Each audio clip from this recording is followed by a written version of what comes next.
नमस्कार, उद्यमिता मित्र बिहार से अमित मधुकर का आप लोगों को बहुत सारा नमस्कार।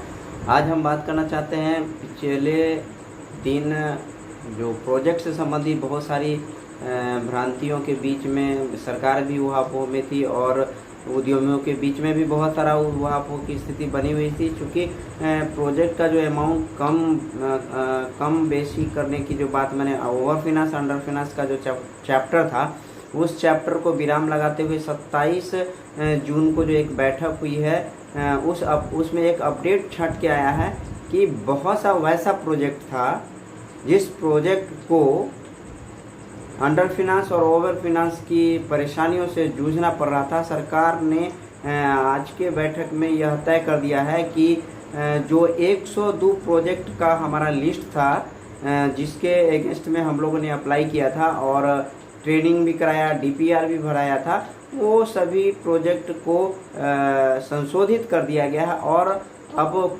मूल रूप से जो इंडस्ट्री से और एम्प्लॉयमेंट जनरेशन करने वाले जो प्रोजेक्ट हैं, यानी कि वो 49 तरह के जो प्रोजेक्ट हैं, सिर्फ उसी को मान्यता दी गई है। बाकी सारे 102 के 49 को छोड़ के बाकी सभी को रद्द कर दिया गया है। यानी कि उद्यमी योजना में आप 49 के अतिरिक्त अगर कोई है आपका पहले से डीपीआर जमा किया हुआ तो वो मान्य नहीं होगा। जिनका भी डीपीआर सैंक्शन पूरे बिहार में नहीं हुआ है, जहां डीपीआर सैंक्शन करने के लिए देना है या दिया हुआ है, वहां पे प्रोजेक्ट को चेंज करने की ज़रूरत पड़ेगी।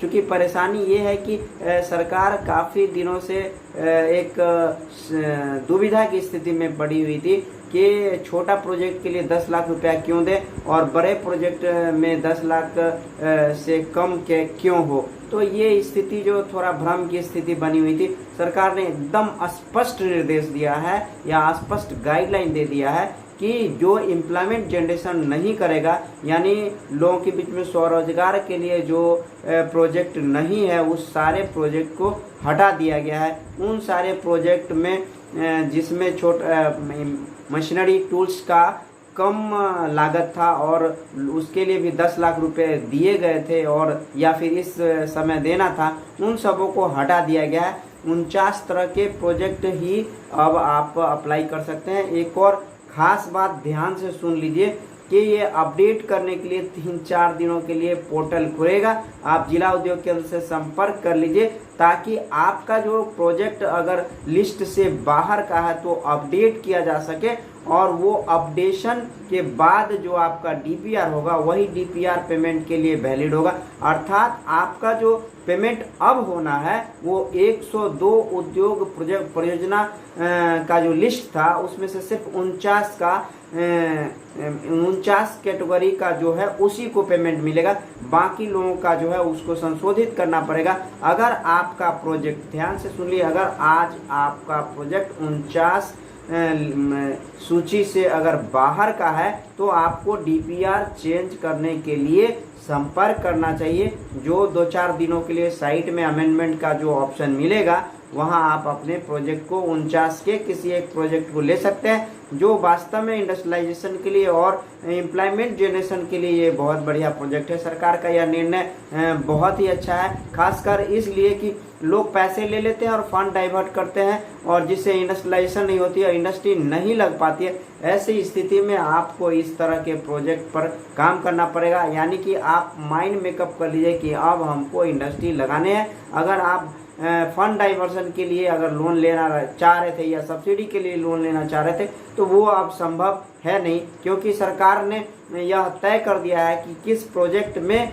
कितना मशीन टूल्स का कीमत है और उतना मिनिमम और मैक्सिमम का एक रेशियो प्रोजेक्ट में ऑटोमेटिकली दिया जाएगा और उसी के हिसाब से आपको मशीन टूल्स लेने हैं और उसका साक्ष्य के लिए फोटो और बिल आपको रखना होगा ताकि जो पदाधिकारी जाए उसका वेरिफिकेशन भी कर सके। दूसरी बात है कि 49 प्रोजेक्ट में किन किन प्रोजेक्टों को हम कर सकते हैं उसका एक लिस्ट है। 49 बहुत छोटा सा सूची है जिसको हम एक बार में आपको बोल भी सकते हैं। हाँ, एक बात और ध्यान से सुन लीजिए कि प्रोजेक्ट में अब सभी प्रोजेक्ट के लिए, हाँ, अब सभी प्रोजेक्ट के लिए 10 लाख पहले की तरह मिलेंगे, पर 102 के लिए नहीं।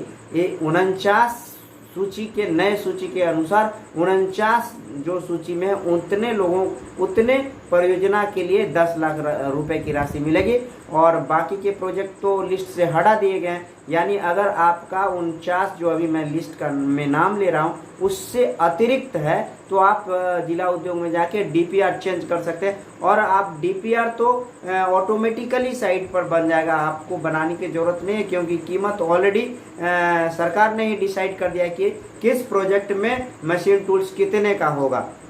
ये इसलिए लिस्ट में मैं पढ़ के एक बार सुना देता हूँ, क्योंकि 49 सूची है, एक दो नाम तो है नहीं, थोड़ा 2 मिनट आपको गौर से सुनना पड़ेगा कि कौन कौन सा एक प्रोजेक्ट है जिसको रखा गया है 49 में, और सारे का परियोजना राशि 10 लाख रुपए होगा। आप किसी भी प्रोजेक्ट को लेते हैं तो उसमें 10 लाख रुपए आपको मिलेगा।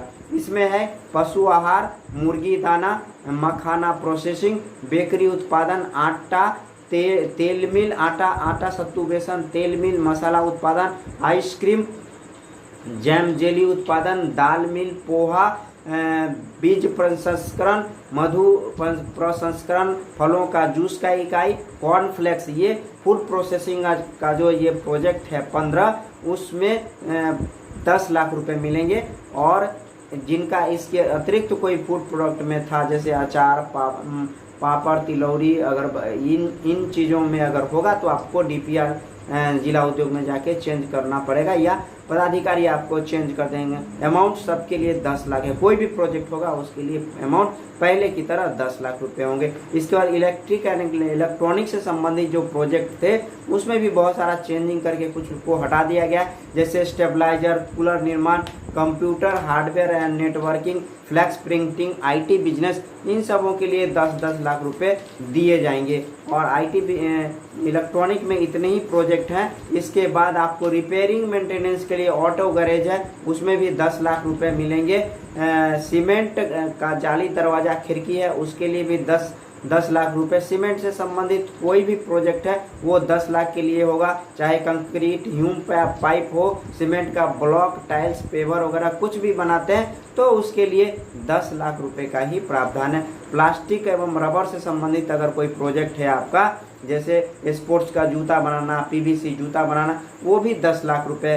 सेवा क्षेत्र में कुछ प्रोजेक्ट है, जैसे पैथोलॉजिकल लैब, ढाबा और ड्राई क्लीनिंग का जो एक प्रोजेक्ट है उसमें भी 10-10 लाख रुपए देने का प्रावधान इस बार सुनिश्चित कर दी गई है।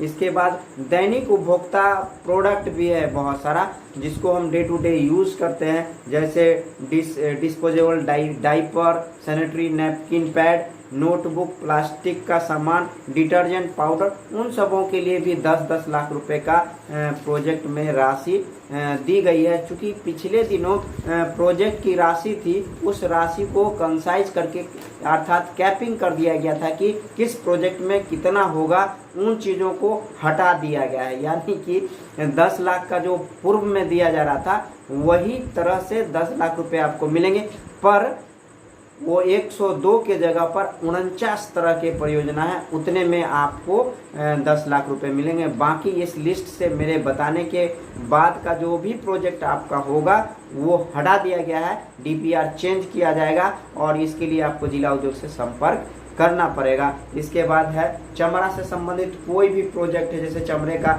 जैकेट, जूता, चमड़े का बेल्ट या वॉलेट वगैरह बनाना है, चाहे बैग वगैरह बनाना, उसके लिए भी 10 लाख रुपए का प्रावधान रखा गया है। यानी कि चमड़ा का जो भी प्रोजेक्ट में लिस्ट में है उसके लिए आपको 10 लाख रुपए मिलेगा। इसके बाद टेक्सटाइल, कपड़ा से संबंधित कोई काम आप करते हैं, जैसे रेडीमेड कपड़ा का निर्माण, कसीदाकारी, बेडशीट, पिलो कवर, तकिया वगैरह का काम करते हैं, तो उसके लिए भी 10 लाख रुपए इसमें दिया जाएगा, और वो पूरी पहले की तरह 10 लाख रुपए मिलेंगे। इसके बाद ग्रामीण इंजीनियरिंग का जो चैप्टर है, जैसे कि एल्युमिनियम का बर्तन वगैरह बनाने का, कृषि यंत्र, गेट ग्रिल का कारोबार, हॉस्पिटल का बेड वगैरह जो लोहा का बनता है, हल्के वाहन का बॉडी, जैसे ऑटो रिक्शा वगैरह बनाना या टेम्पो वगैरह का बॉडी बनाना, उसके लिए भी 10 लाख मिलेगा। स्टील फर्नीचर, अलमीरा, ट्रंक बक्सा वगैरह बनाते हैं तो उसके लिए भी 10 लाख रुपए दिया जाएगा।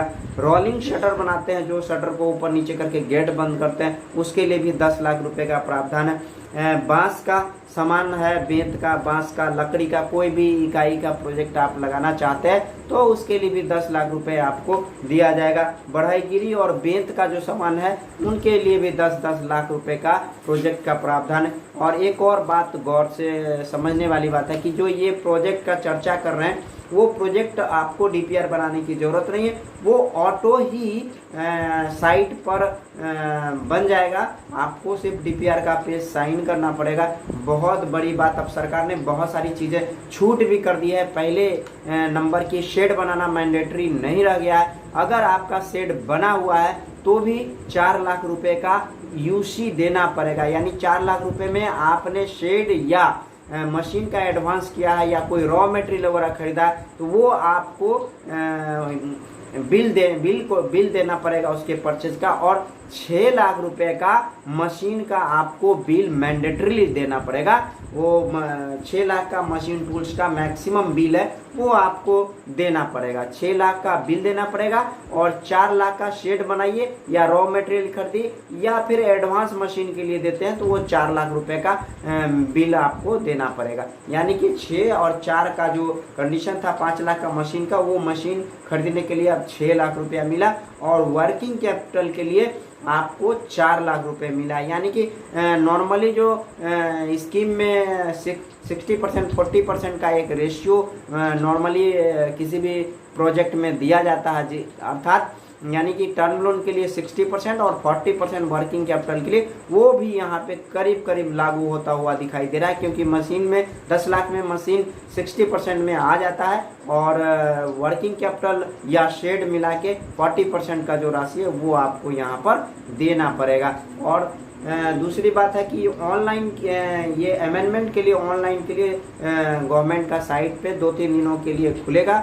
और जिला उद्योग के जो पदाधिकारी हैं या जो चेंज करने वाले अधिकारी होंगे वो आपसे कॉन्सेंट लेंगे कि आप किस प्रोजेक्ट में शिफ्ट करना चाहते हैं। मान लेते हैं किसी ने अदौड़ी पापड़ या ब्यूटी पार्लर के लिए प्रोजेक्ट डाला होगा और इस लिस्ट में 49 लिस्ट में वो प्रोजेक्ट का नाम है ही नहीं, यानी कि अगर आपका प्रोजेक्ट अमेंडमेंट नहीं होता है या आपने कॉन्सेंट चेंज करने के लिए नहीं दिया है तो आपका वो पैसा नहीं मिलेगा। अर्थात आपको डीपीआर चेंज करने की जो बातें पूरे बिहार में चल रही है वो अब विराम लग गया है। यानी कि जो 49 लिस्ट के सूची है उसी में से जो भी प्रोजेक्ट होगा उस प्रोजेक्ट के लिए आपको डीपीआर फाइनल करके देना पड़ेगा, तब जाके आपको पेमेंट मिलेगा। यानी कि अभी थोड़ा दूर है पेमेंट, थोड़ी परेशानी अभी बढ़ गई है क्योंकि पहले का जो रेशियो था पेमेंट का, जो शेड्यूल था, वो सारे शेड्यूल चेंज होते जा रहे हैं बराबर। और ये दो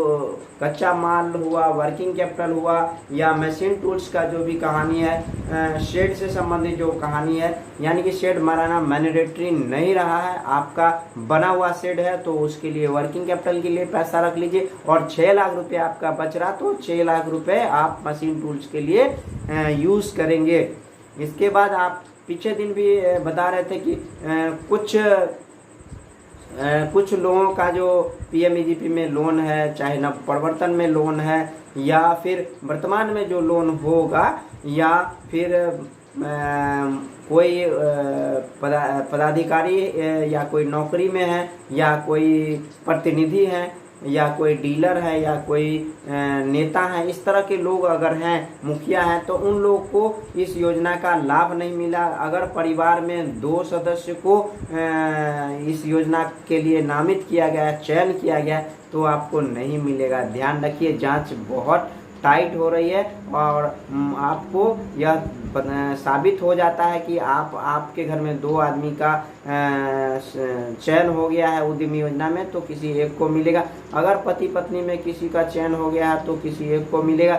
अगर कोई प्रतिनिधि का हो गया है तो उनको नहीं मिलेगा। अगर कोई आदमी पीएमईजीपी नव प्रवर्तन योजना में वर्तमान में लाभार्थी हैं तो उनको भी नहीं मिलेगा। यानी बहुत सारे नियम जो है छट के आ रहे थे और हम सारे नियमों को आपके सामने रखे और कोशिश करेंगे कि विशेष अपडेट जो भी आएगा, यानी देख लीजिए प्रोजेक्ट ऑटोमेटिकली बन जाएगा, आपको बनाने की ज़रूरत नहीं है। मशीन का जो एक खरीद का जो डिटेल है वो ऑटोमेटिकली गवर्नमेंट ने तय कर लिया है कि किस मशीन का कितना कीमत है, यानी 6 लाख के अंदर में न्यूनतम और अधिकतम कीमत उसमें ऑलरेडी कोटेशन खुद ब खुद वहाँ साइट में दे दिया गया है कि इसके बीच में ही आपका परचेजिंग होगा। इसलिए जो अभी 49 तरह के प्रोजेक्ट अभी आए हैं, उन सारे प्रोजेक्ट के लिए आपको जिला उद्योग जाके संपर्क करके उसको चेंज करने की जो प्रक्रिया है उसमें आपको आना पड़ेगा, और तब जाके आपका डीपीआर सैंक्शन होगा, तब पेमेंट, यानी कि थोड़ी सी मशक्क़त और करनी पड़ेगी आपको, तब जाके ये पेमेंट आपको मिलेगा। बहरहाल बता देना चाहता हूँ कि अभी वेटिंग वाले के लिए कोई डिसीजन नहीं हो गया, बड़ी दुखद बात है, लेकिन हम लोग को आशा था कि इसमें कुछ निर्णय होना चाहिए, लेकिन अभी उस पर कोई चर्चा नहीं हुआ है, उसे विराम लग गया है। अगले मीटिंग तक इस पर कोई विशेष बातें नहीं हुई है। अगर पीछे से जिनका डीपीआर सैंक्शन हो चुका था उन और पेमेंट हो गया, उनको छोड़ के बाकी जिनका भी डीपीआर 6/5/2022 के बाद जिनका भी प्रोजेक्ट सैंक्शन नहीं हुआ है, उन सभी के लिए ये अपडेट जरूरी है जानकारी रखना, और उनसे अपडेट के साथ अपने प्रोजेक्ट में मिलने वाली राशि के लिए आपको जो प्रक्रिया में आना पड़ेगा। इस वीडियो को बहुत ज़्यादा बड़ा नहीं करना चाहते हैं क्योंकि ऑलरेडी बहुत बड़ा हो चुका है, और ये जानकारी अगर अच्छी लगती है तो इससे संबंधित पूरे बिहार में जिन जिन लोगों की योजना में लाभ में है, उन सारे लोगों को हम इस प्रोजेक्ट के लिए रेफ़र कर सकते हैं। इस वीडियो को अगर अच्छा लगता है तो लाइक और सब्सक्राइब कर सकते हैं। जय हिंद, जय